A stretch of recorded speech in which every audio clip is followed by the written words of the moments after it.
Hey guys, welcome back to World of Warships. Today we're taking a look at Lanzhou. This is one of two new Battle Pass Tier 7 premium cruisers. And this one, well, it does that. I'm a pretty big fan of this ship, guys. We will take a look at that whole game, don't you worry. But that's a lot of citadels to start off with. Very consistent main guns here. Actually, both Lanzhou and Nurburg 44 rather focused on their armor piercing. Certainly, there's some decent HE here on the Lanzhou. I hope that's close enough pronunciation. I'm usually really bad at pronouncing things, but I do my best. Apologies, though, if that is totally wrong. This one here is in the Pan-Asian tech tree.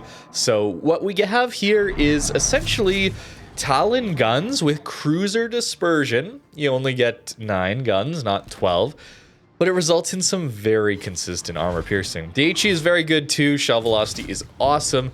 And most importantly, we have these improved pen angles.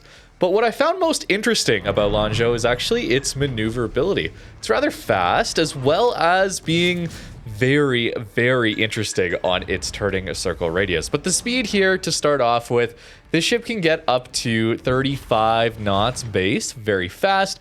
You'll notice also the reverse speed is quite quick too. As soon as we turn though, this ship slows down to 19 knots. Full turn, full speed.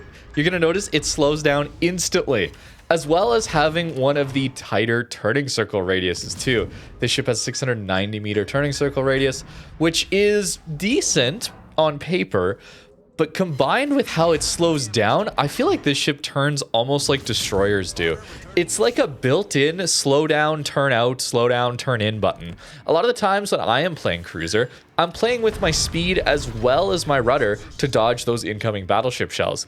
It's like this one has that built in for you. So if you're someone who doesn't really want to pay attention too much to your speed as well as your rudder to dodge things, and you'd rather just move left to right to dodge, not worrying about your speed, this one's going to do a pretty good job of that. Look at it turn. It's such a long boat in the water, and look at how short the turning radius is. It's so interesting. It is very weird to get used to. But I found it to be a surprising strength of this ship. We get a hydro here as well, allowing us to hopefully dodge a lot of incoming torpedoes. Not the longest range, but 4 kilometers is decent enough. And crucially, we have 17.6 kilometers of range with a spotter plane, getting us out over 21 kilometers of range. So this ship is all about its guns. It doesn't have the most HP. It has a very large, exposed, long citadel that is going to be very easy to hit. Not an easy ship to play, but you get the right situation. Oh my goodness, these guns are incredible. Personally, I found both Lanzhou and Nurburg 44 to be quite rewarding to play. I find them both to be very good tier 7 light cruisers, and I really, really did enjoy how powerful the armor piercing was. I'm a little biased towards armor piercing, I would say. I find the damage just to be more satisfying for me personally. I will gladly take citadel hits over fire damage every day of the week for me personally. Here we're going to see a Minikaze YOLOing in for us. Unfortunately, I have the armor piercing. Still does pretty good damage though. But we're going to swap over to that high explosive, of course. You should know though, the DPM figures here are not that impressive, okay? 127,000 HE DPM is just fine. You know, things like Myoko though have 141k HE DPM. So it's worth considering that we have 180 millimeter guns, smaller caliber than Myoko, and we have worse DPM on that high explosive. But the AP, we get 219,000 AP DPM, which puts us kind of middle of the road, lower end middle of the road. It's not the best DPM ship. However, individual salvos are very easy to hit, so I find it very consistent DPM. We talk about hitting DPM when it comes to secondaries a lot of the time, but I think this also can be applied to main guns. Shell velocity, range, dispersion, all of these contribute to better effective DPM. How comfortable is the ship to play? And Lanzhou in particular has very fast shells. Not the fastest turret here, so we don't quite actually get the shells on target yet. But I think this ship has very, very rewarding main guns. The challenge, of course, with all light cruisers is how do you keep it alive? Fortunately, there's islands on this map, but not every map is going to have that. How do you get these ships? Of course, Event Pass, Battle Pass is what we've said already. A little more expensive compared to the standard Battle Passes we get throughout the year, 3,500 doubloons instead of 2,500 doubloons. But for that, I think it's pretty good. Okay, I'm a little cautious to say that because, you know, Battle Pass, all these gacha mechanics with loot boxes and everything included, but there's a lot of Christmas crates. There's the small Christmas crates there. If you're buying into these passes, you're actually getting upwards of 23 of the small crates, one big crate alongside these premium cruisers. There's 2 of these battle passes though, each costing you 3,500 doubloons. One will run 3.5 weeks. That's the Nurburg 44 to start with, and then Lanzhou will follow it up. So if you have to just get one, personally, I found Lanzhou to be more rewarding, okay? I think it's harder to play, though, thanks to not having any real survivability skills outside of this very interesting rudder and speed juking situation, where Nurburg 44, that daring smoke is so nice, guys. It's such a nice tool for survivability. You, of course, do have the potential to earn a lot of... It's not always consistent, by the way. Boise, flat broadside, 10 kilometers, yes. Surely the next salvo will get him, right? Very exposed citadel on that one. Oh, no, okay. Let me talk more about the battle pass, though, and value. So I can just ignore that these main guns are not hitting anything right now. For 3,500 doubloons, 7,000 doubloons total.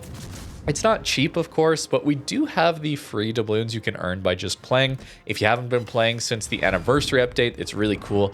Just every day by playing a few games, you're going to earn doubloons. And if you started just this update, it was like 15k doubloons still you could earn for free by the end of the year. So more than enough to get yourself through both of these battle passes and the dockyard too, just by playing through the Christmas update here, which is pretty sweet, honestly. So it allows me to be a little more comfortable with recommending both of these ships, even though they are light cruisers at tier 7, which we all know is incredibly difficult to play. Not having heals, dealing with a lot of long-range battleship crossfires. Battleships start to get pretty accurate and relatively consistent at these higher tiers, tier 8 and 9s especially, that you'll be fighting against. I still think these are very fun cruisers to play with, overall quite rewarding main guns, both Lanzhou and Nurburg 44. If I had to just get one though, it would be Lanzhou because I just had more fun with this one. Perhaps it was because of the range, allowing me to play into some of those up tiers without feeling like my ship is completely locked out. Nurburg 44 has way better detection. It has the smokes that it can use to actually play at those closer ranges without dying as early, but sometimes you just can't push up, okay? There's plane spotting, there's all sorts of destroyer spotting, and a lot of the time in those up tiers, people just tend to play pretty far back. So having this extra range here on Lanzhou is really, really nice. I do think, though, that these torpedoes on Lanzhou are not quite as useful. We got some value out of them in this battle, but you know, Nurburg 44 gets 9.5 kilometer normal torpedoes, and there go 65 knots, where Lanzhou, where you do get more of them, they are deep waters, so they only hit cruisers, battleships, and carriers. They don't hit destroyers at all, as well as they only go 61 knots. I guess their damage is a little higher at nearly 16k alpha.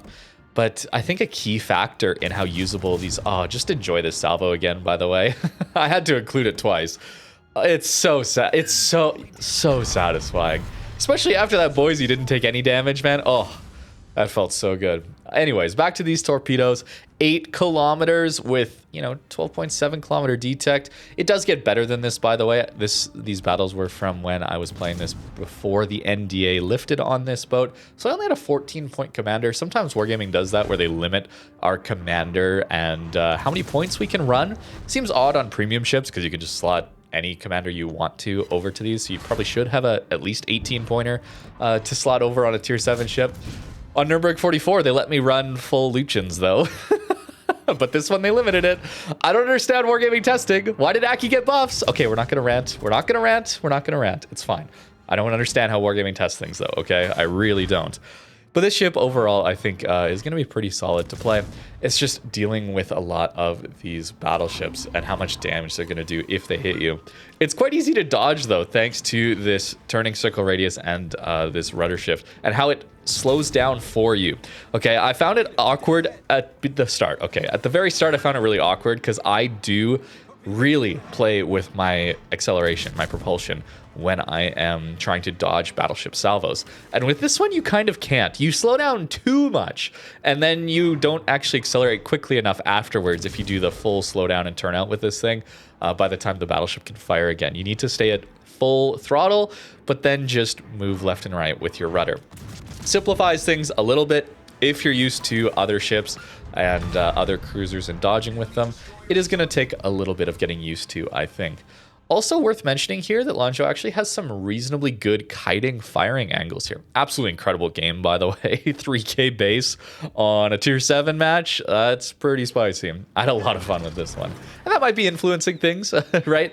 If I have some good games, if I have some satisfying salvos with AEP, maybe that tips me in favor of liking the ship a little bit more than if I had gotten trolled with the AP on that Boise more often, and maybe I got dev struck a few times. You know, first impressions. I only have so much time to play all of these new ships. It is worth mentioning that. But look at the range, 21.1, 15 kilometers away. Pretty easy to land your shells. It's quite convenient. Your kiting angles on this one are 26 degrees, by the way. So very, very nicely angled. Very, very comfortable kiting. Look at that salvo. That's a pretty long range salvo to get a double sit on. Really nice guns. 37 degrees forward, though, is a bit of a problem, right? So definitely want to be on kited positions with this one. And these are legitimate angles. It's not like Nurburg 44, where Wargaming is not showing you the actual angles of that ship. They show 30 degrees. Firing angles forward on Nurburg 44, 39 kiting on Nurburg 44, but that is not my experience. It's more like 39 or 40 degrees pushing angles and kiting angles is what it felt like to me. Very strange.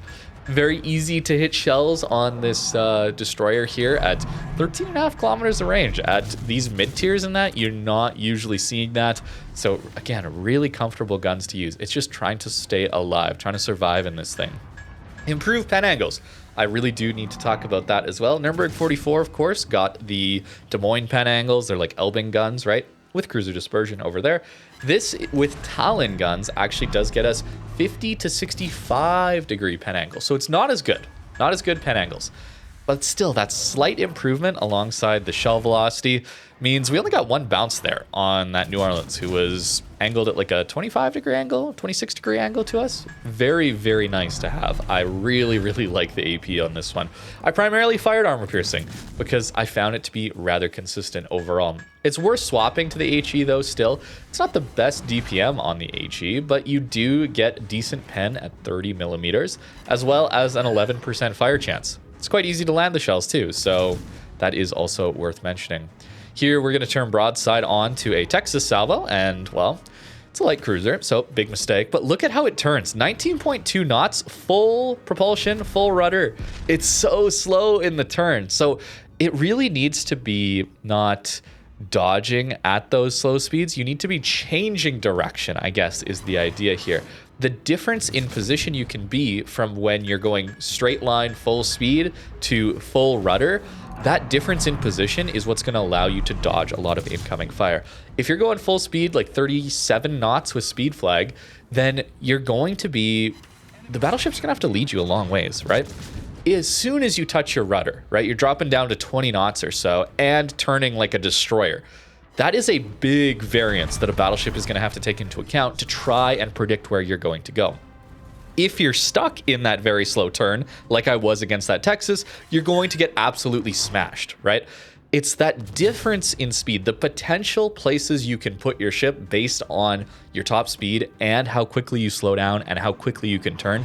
That's what's going to allow you to dodge, okay? It's not like a Minotaur where you're drifting around at top speed while in full turn, allowing you to throw off enemies' aim with aim assist, auto aim, whatever you want to call it in this game, things like that. And Minotaur is such a gigantic citadel that it still gets smashed for a lot of damage, but that's what allows it to sometimes dodge. This one though, if you're caught in that full turn, you're going to have a bad time. But if you're going full speed and then the battleship leads you to go full speed and then you turn like this, it's such a crazy turning circle radius and insane speed difference, okay? That is what's going to allow you to dodge. Very tricky to get used to, but my goodness, the guns are incredible on this one. Decent value, I think. A lot of steel, a lot of goodies in these battle passes. I think Wargaming put a lot into them as far as in-game rewards. And again, we can grind out those doubloons for free in the last few updates, including this one. So I'm pretty comfortable with recommending that if you're interested in these ships at all, it's probably worth getting into. And these ships are actually halfway through the battle pass. You don't even have to make it all the way through every single stage. And here you get to see the special camo that they've made for this one. Not my favorite style, I'll be honest with you, but that is what you'll get through the second progression line. I think it's a little further on than just the ship. It's a little much for me, but regardless, here is the build that I might run. I don't know. This is actually just pulling over my Incheon commander, but it is nice to take things like Gunfeeder. I think are very good. I'd probably want to go for something like Greasy Gears, but also Incoming Fire Alert is good. Demo Expert can be really nice. You also might consider Eye in the Sky, as you have a lot of range to begin with, and being able to pop more spotter planes consistently into those tier 9 games could be really, really useful. You really don't need Superintendent. Like I said, this is from Incheon, but a lot of the times you're gonna run a higher leveled commander on these mid-tier premiums that is based in one of your higher tier ships. So you probably don't want to be spending on redistributing all the time. So it's okay to leave on something like Superintendent, for example, even though it's not much value on this ship. AR, of course, concealment gets us down to 11.4. As I already mentioned, I was not actually getting the full build there. I had 14 points, so I was actually running Outnumbered, Top Grade Gunner, Adrenaline Rush, Demo, and Gunfeeder. Those were the skills that I was running in the games, so not even taking any Survivability Expert for extra HP. If you have one of these slightly specialized commanders, then you get a little bit more, which would be very, very, very useful. As for the equipment here, this is what it looked like. I really am liking Outnumbered, by the way, these days, so I probably would want to swap some skills over to Outnumbered. I really am enjoying that one. Here's your armor layout: 25 deck armor, 19 upper belt, 16 bow stern, and 115 on your citadel. It's a very large citadel. Reminds me of Shores, reminds me of a lot of those Soviet cruisers. So very exposed, length of the ship, very, very easy to hit. And I think the best way I can liken the playstyle of this ship is to, way back in the day, the old school Molotov playstyle. It feels like a ship that can play more easily in today's meta, the Lanzhou, that is, and play a bit of that Molotov style. Big guns for the tier, able to smash cruisers, decently able to farm down battleships, a little bit vulnerable citadel, but much more maneuverable than something like the Molotov was. And a big problem with this one was its turning circle radius was terrible, as well as didn't have the best range. So Lanzhou gives us more range to play at the tiers we're at, and the main guns there also having a faster reload is really nice. Slightly improved pan angles also allows them to be more consistent. So if you're someone who enjoyed Molotov back in the day, but you haven't been playing it these days because it's just very uncomfortable to play it, this gives you a lot of that feeling, I would say. So I personally had a really, really good time with this one. But let me know what you think in the comments down below. Thank you very much for watching, and have a great rest of your day.